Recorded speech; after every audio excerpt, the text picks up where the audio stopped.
Okay, this is my 1982 Yamaha YZ490. It's big bore two-stroke. People claim to have a lot of problems with the bike.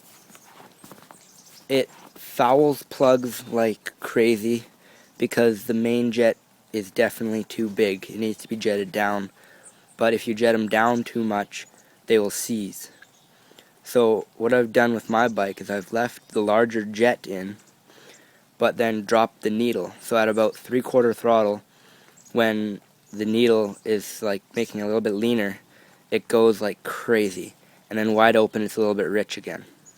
So it will burn through plugs, so carry extra plugs with you in a plug wrench when you're riding it.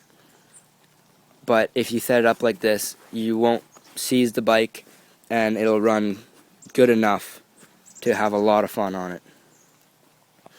The suspension in the back is pretty soft. They're difficult to kick over because of the high compression. Another thing is run like a good oil with it. Like I ran Opti 1 in the tank with nothing less than premium.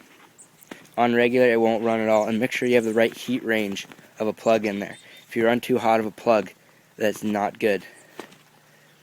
But yeah, if you have the right heat range plug in there, you run about 50-to-1 mix.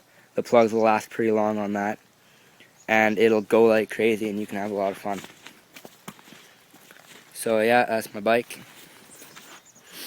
If you have any questions, just whatever, post a comment on the video, and I'll answer them as soon as I can to the best of my knowledge.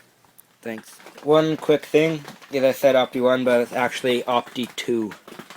So it recommends to run it at 100-to-1 mix, the Opti 2, but don't do that. Run about 50-to-1, and it'll run pretty good like that.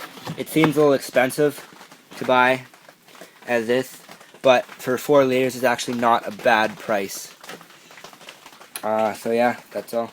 One more quick thing is the spark plug I run is an NKG. I'll show you the package here. BR8ES. Just whatever regular solid terminal plug. They tried to sell me like an iridium plug, but that didn't last very long at all. Just grab one of these, they're like $5 or cheaper, and that works. If you have any kind of problems with this bike, running funny, not starting right, just replace the plug. I bet you that's what it is. Like, I thought the timing had slipped because when I kicked it over, it would just kind of puff out smoke, and every now and then it would kind of do the shotgun blast type of sound. And I replaced the plug, and it ran perfect after that. So if you have any kind of problems, just replace the plug.